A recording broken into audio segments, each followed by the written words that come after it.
Hello, everyone. Thank you all for coming. What a great crowd. Thank you so much. I say this actually about all of my guests, but I am genuinely over the moon to be interviewing our guest today. He's a dear, dear friend and someone I have such huge respect for. I will read a little bit about him, and then we're going to watch a quick part of his latest show before we welcome him on stage. He's one of the greatest creators of our time. He trained at the National College of Art and Design in Dublin, and then at the Royal College of Art here in London.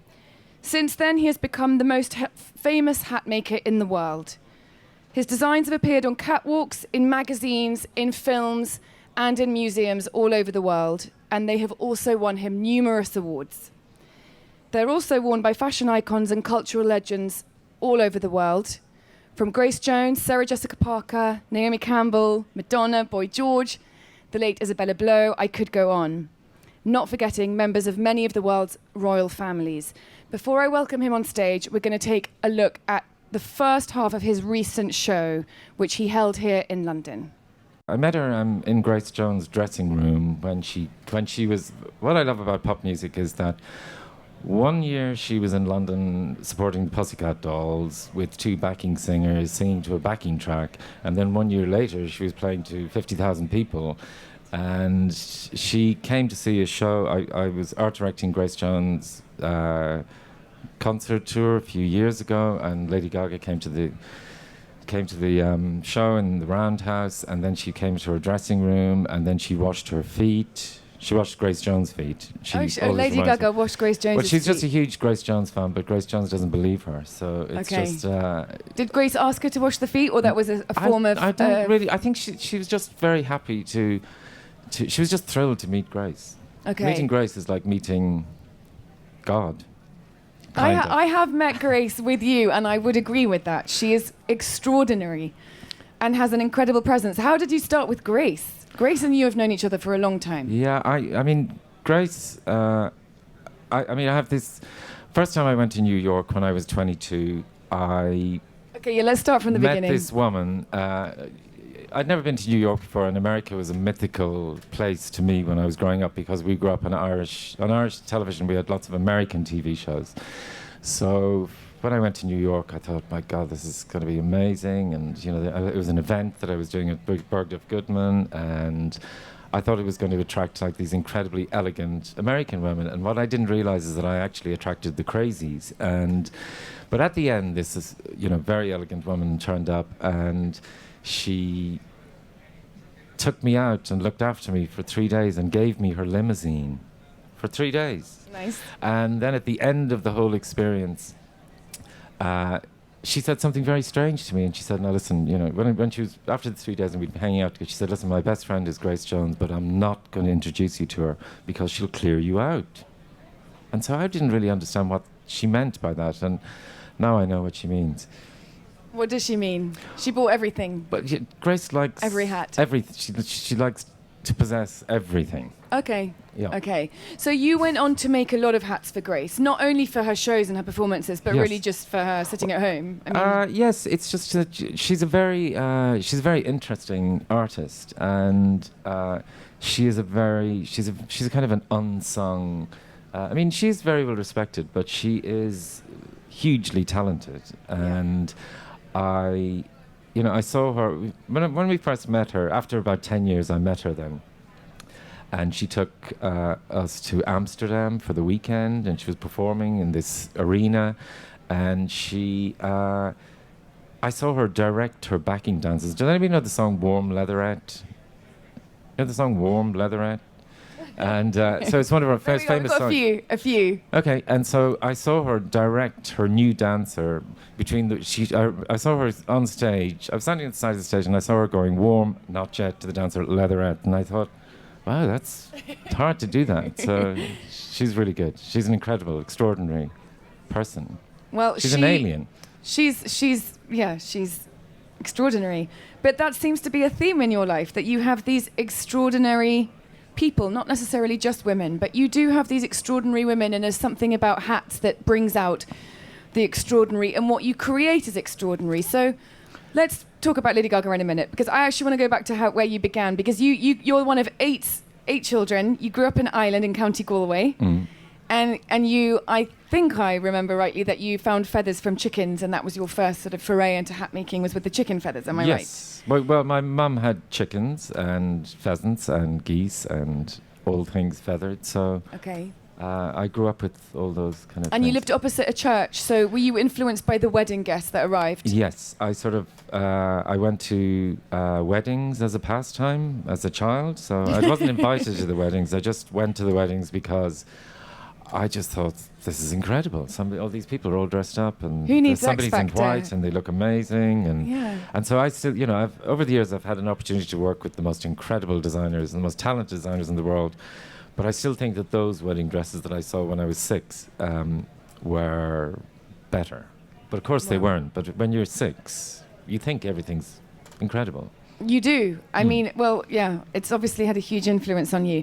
When you grew up, what was the first hat you ever actually made? I know there was a green one which took you to Tatler magazine.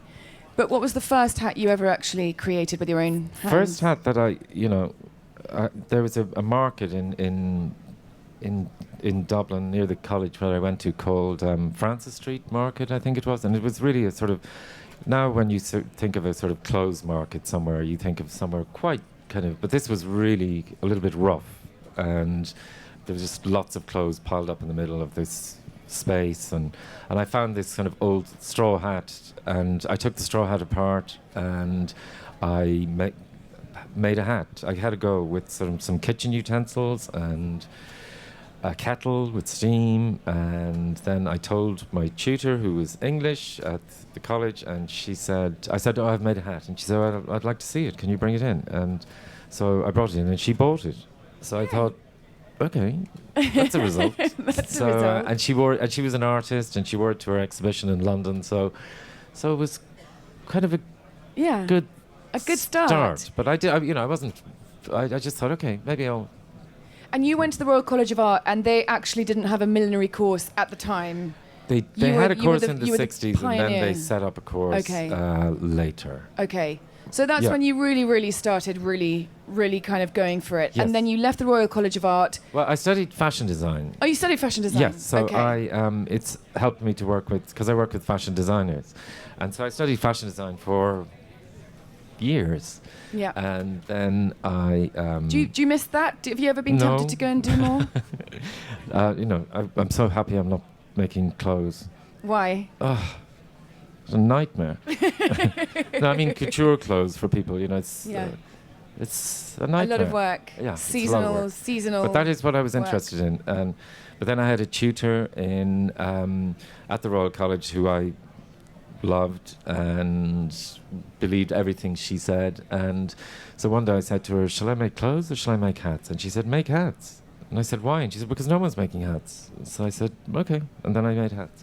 And now a lot of people are making hats. Yes. I think looking at your work and researching for this today, I have kind of gone across social media and really looked out there.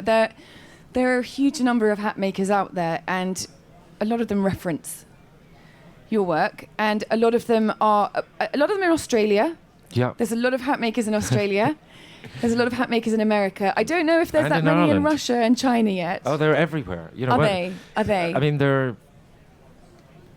I think every single day I get sort of Facebook requests or friendships, and everyone's a hat designer. Okay. So I always say yes, because I think it's tacky to say no. I agree. So Friends with I think everyone. it's rude to Friends be with everyone. judgmental. You've inspired them, so Yes. be friends. Also, I think it's important, one thing I would say to any hat designers is that what really has helped me and what would help you is to be original. And don't make it look like somebody else's hat. People respond to originality and an original idea that they haven't seen before. And fashion, is such a sort of, what we see today is all over the world tomorrow. So everyone is very clued in universally about everything today. So I think also the technology and everything has really, in fact, it's made it easier. I mean, I know that your hands are your hands, and they are your machinery, aren't they? Really, Yes. with what you do. And I think a lot of people might when think people that come you're. to our studio, they think that I am grandly sitting there handing sketches to hundreds of assistants. I am the person who gets the sketch. So I Right. make those things as well with a very small team of people. Okay, and has technology changed the way you are over the last 10 years? I mean, I love kind of futuristic things and Yeah. technology and Yeah. computer. How are you consuming I'm your not very good at information? it, but I have. Well, the first pieces you saw in the video, I worked backways by I was fascinated by 3D printing and what is it? What is the other name for it? Anyone? I just call it 3D printing. That probably Yeah. sounds too basic for such a So clever what concept. I did is I made the shapes, and then I scan. When I'd made the shapes, then I scanned those shapes into the computer, and then perfected them on the computer, and then Wow. and then printed them. Okay. Okay, and how are you consuming your information, or what inspires you? I mean, I know that you have endless books and you're very inspired by film, and a lot of your hats appear in a lot of films. Yeah. Are you is the iPad or computers changed the way that you consume your information, or are you still looking through those books, or have you actually found a lot more online in terms of things that inspire you now? I think everybody lives online Yeah. today. Yeah. You know, in a way. I mean, the books are wonderful. I mean, Yeah. I like to use my brain like a computer, really, in Yeah. a way. So I look at everything, but I may not want to reference it. But then I'll think Right. about it later. Okay, and what makes you wake up in the morning and think, I'm going to make a ship hat or a Chinese temple hat, or where's that all coming from? Well, you know, Because all those not kind of- everyone has those thoughts, I don't think, and they don't execute them when they do have them, and you've done it so perfectly. I'm an obsessive. I Okay. like to make difficult things. You know, I mean, I don't like. I mean, they drive me crazy. Drive you crazy. But I kind of, I have a very, I'm lucky that I have an opportunity to influence how people see hats in the 21st century all over the world. So Yes. that's very exciting. And when I started first. The other people on my course in the Royal College, they were like, "Why do you want to make hats? Only old ladies wearing hats." And I just thought that was just insane, because everybody has a head, so the potential is that everybody could wear a hat. So it's just when I started first, the customer was much more mature customer, and now they're young. So that's great. And Isabella was very encouraging of. She really wanted young people. She used to say, "Get them when they're 11." So talking about Isabella, I just want to touch upon that, because we haven't talked about Isabella yet, and she's such a huge part of your life and many people's lives. Sadly, she's not with us now, but when you first met Isabella, you took in a green hat to Michael Roberts at Tatler, and she said, I actually quoted it somewhere, "This is major. I've never seen felt cut like this." She didn't tell me that. She was she a didn't little do bit that. tricky with me, actually, on that first meeting. So tell us about Isabella. Well, she was kind of cool, very kind of. She wasn't kind of, very effusive. The thing about Isabella that nobody really talks about very much is I Isabella should clarify, was really, this is Isabella Blow, the stylist, just to all the people on our podcast who are watching around the world. Isabella was the Isabella funniest person I've ever met, and she was so entertaining, and she was a very people person. But people don't really just talk about those. They talk about her style or her hats or her clothes. Right. But as a person, she was a catalyst for so many people like me and Alexander McQueen. And, she invented careers out of thin air for people like Sophie Dahl and Stella Tennant. Right. And, many of those people pretend it didn't happen, but it did. Yeah. So. And we've just had the Isabella Blow Fashion Galore exhibition at Somerset House. Yes. Which was obviously a huge deal for you, but when I walked in there, I was blown away by the sheer volume of pieces that you had made for her. Now, that obviously for me reflects something, an incredibly intimate and exciting relationship. You obviously do that for a lot of your clients, but Yes. for that particular relationship and those particular hats, what journey do they have now? Because I know that the exhibition is closed, and I was just wondering, where do they go, and what do you do with that? Do you have an archive? No, you just have your office where things. They travel. Where is Alessandra? They're part of your life So now. for example, I mean, Alessandra went out this morning and had the ship photographed on David Gandy. So the ship on David Gandy, that'll be fun. How was that, Alessandra? She says it was very good. This is Philip's right hand everything.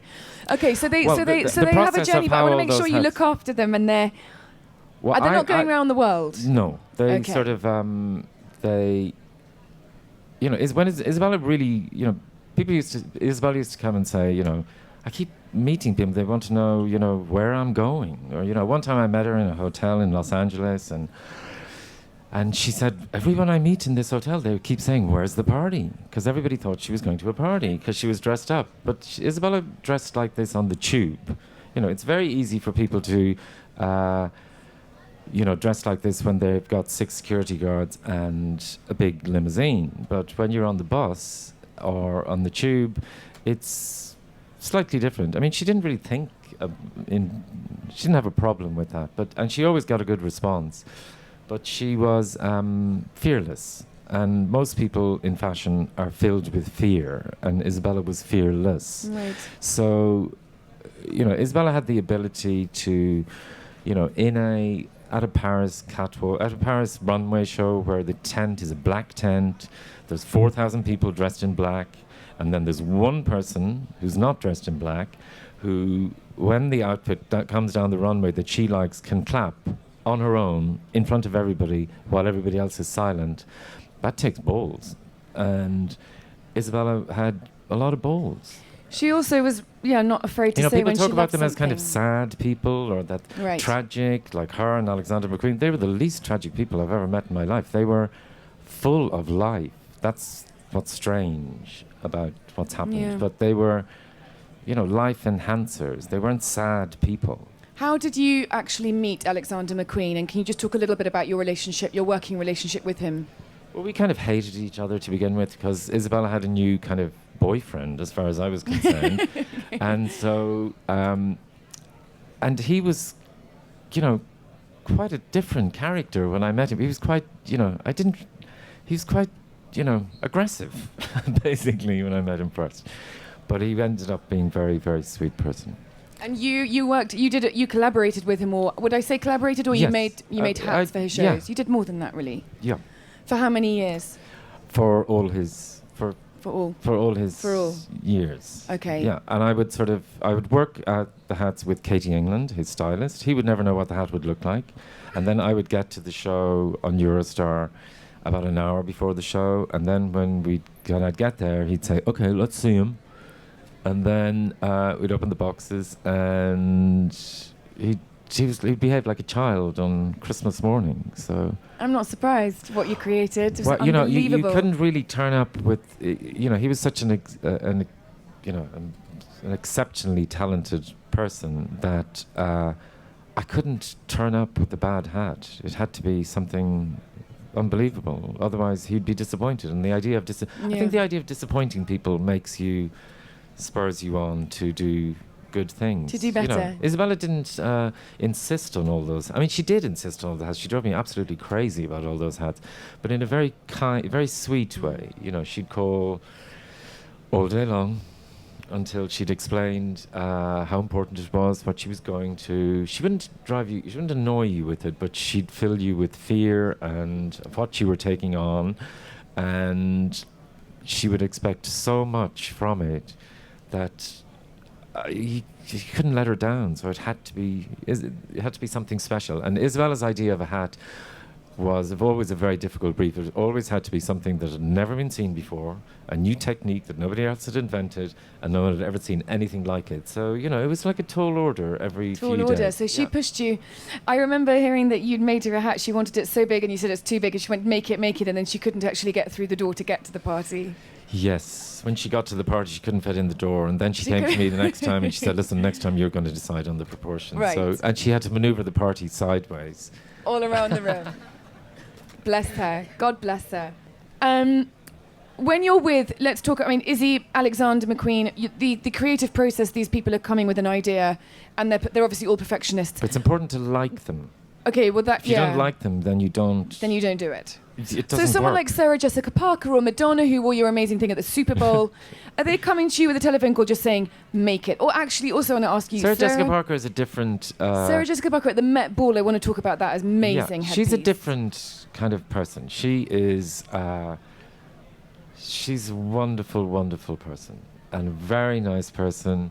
And she's highly intelligent, and she doesn't treat people like idiots, and she doesn't tell you what to do, and she's not rude to you. You know, celebrities think that when they have, a position, or when they arrive at wherever they want to be, that they can be rude to people. Right. It's like Yes, no, we don't it's want unbelievable. that. So Sarah Jessica Parker or Madonna or Lady Gaga will call your office and say, I'm feeling like a lobster on my head for this, or I'm thinking Not gold, really. I mean, or just what have you got? Well, Or with how the does it Madonna scenario, it was with Riccardo Tisci Okay, at from Givenchy, Givenchy, who was okay. designing the costumes, and then he, we Okay. collaborated on that, and then I went to New York for a fitting, and then she wore it at the she would at the Super Bowl. So it was exciting because Yeah. we all grew up on Top of the Pops, and it's fun to make a hat for Madonna. It's amazing to make a hat for Madonna, and such a cool hat for Madonna. Madonna should be so lucky.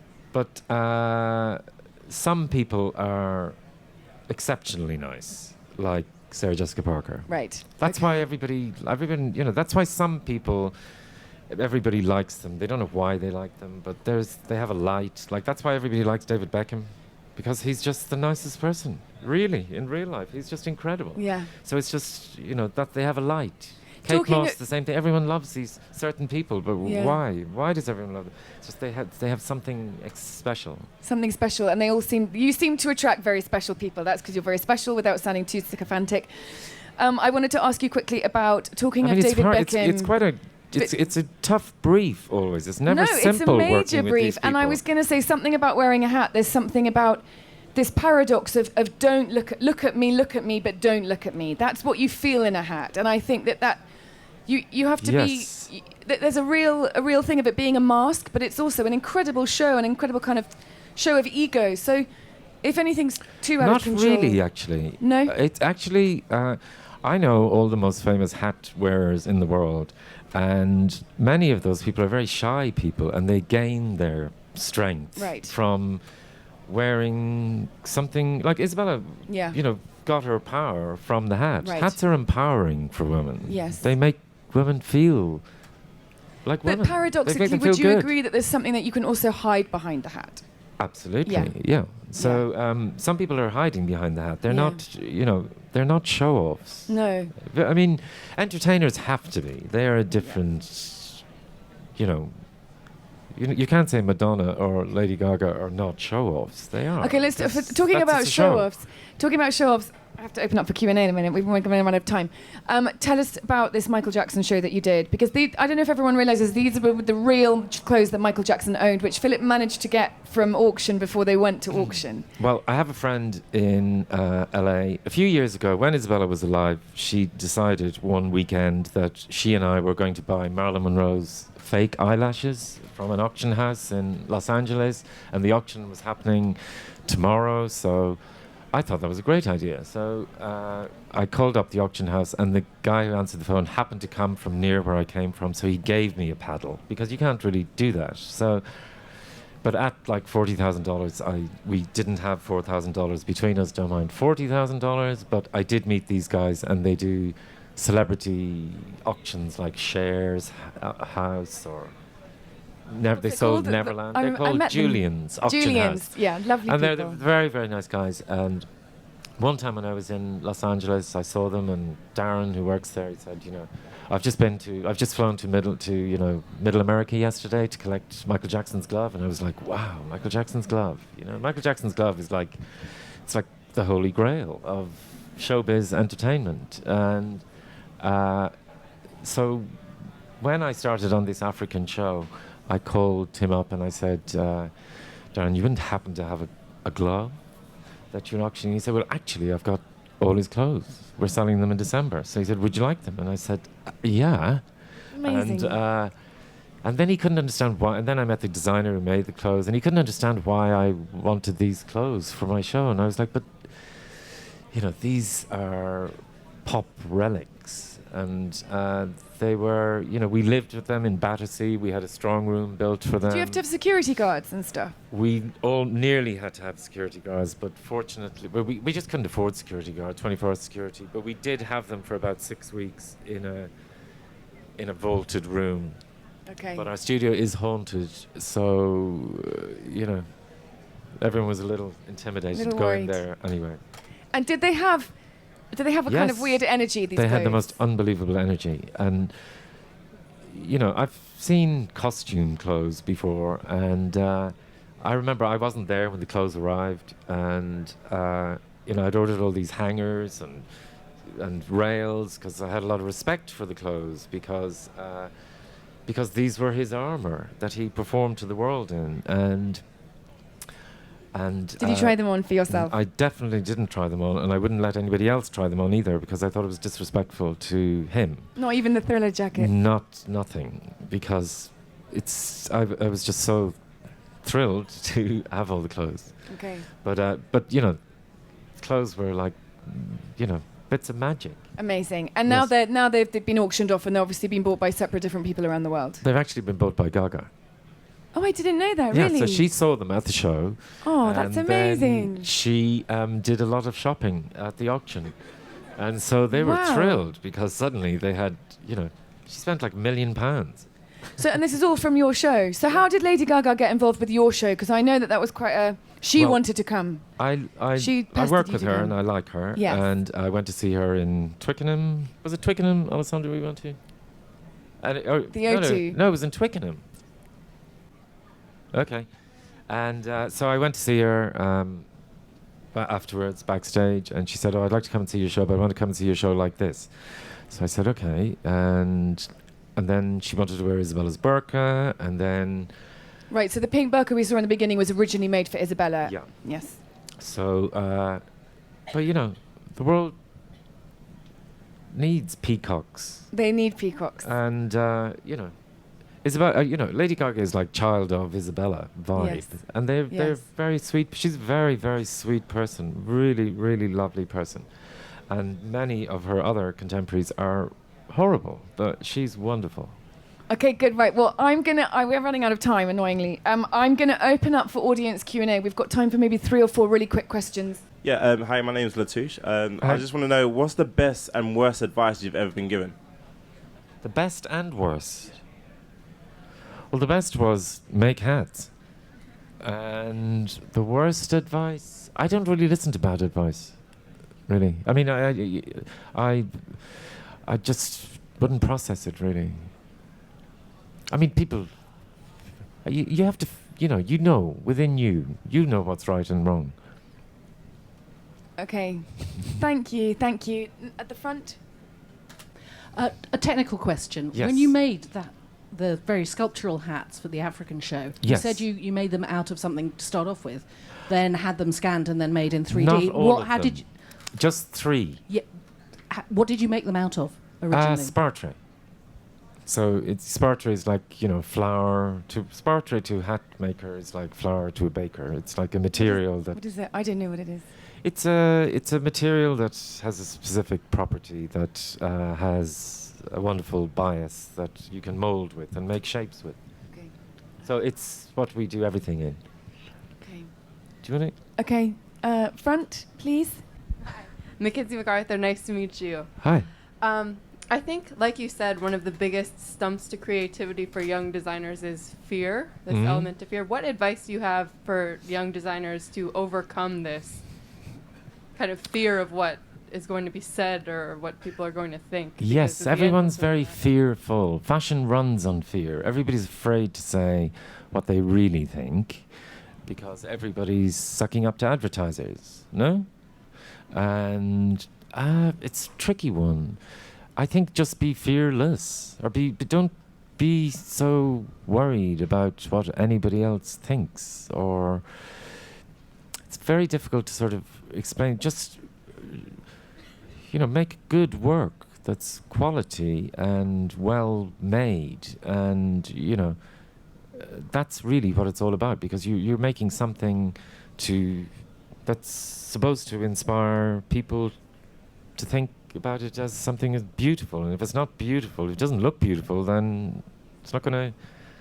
It's a wonderful thing to make somebody happy by making them something to wear. It's basically what it's all about. But, you know, I have all types of customers. I have customers who don't like hats, that have to go to something they, you know, have to wear a hat. They're afraid of hats. They don't like hats.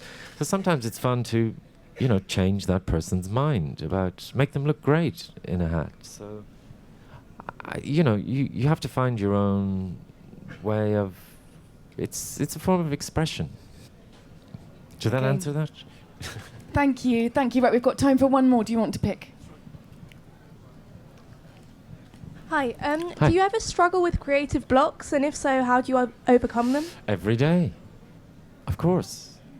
Yeah, I always think I haven't got another idea. But then I have to have another idea. And sometimes that moment when you think you just can't think of anything, then that's when it's gonna... That's why it's quite stressful to be creative, sometimes. Are there other creative people here that find it stressful to create? It's not easy. If it was easy, everyone would be doing it. Because I was going to say, everyone would be doing But you what have you to, do if you it was know, that easy. what you put in, you get out. So it has to be beautifully done. The most difficult thing for hat makers or hat designers today is that, unfortunately, there's a huge scenario of the blind leading the blind. So I was taught by incredible crafts people who really knew what they were doing. I learned back ways. In the beginning, I had to make up my own way of doing things, but I was taught by brilliant people, and now those people are retired and gone. And sometimes the level of teaching in hat courses is pretty awful, I think. But so I feel sorry for young people that want to learn, because it's difficult to come by the knowledge from people, because some people that are teaching, they shouldn't be teaching. Okay, well, on that note, I'll say just then look to Philip's designs for inspiration and No, but then education. find your own way of doing things, because then find your there's no own point way. in making things that look like somebody else's. That's what will make you successful, if you do your thing, not a version of somebody else's, because it's obvious to everybody that it looks like somebody else's. So it's important to be original, and it's easy to be original. You just have to, you know, think clearly. Okay, well, on that note, we have actually run out of time. We're gonna leave you with the second half of the show that we watched at the beginning, which is Philip's recent show. If that's what you want. You want it, for sure, I can tell you that much. I want to say thank you very, very much to You're Philip for very coming along welcome. today. You've been absolutely fantastic. Round of applause for Philip. Thank you.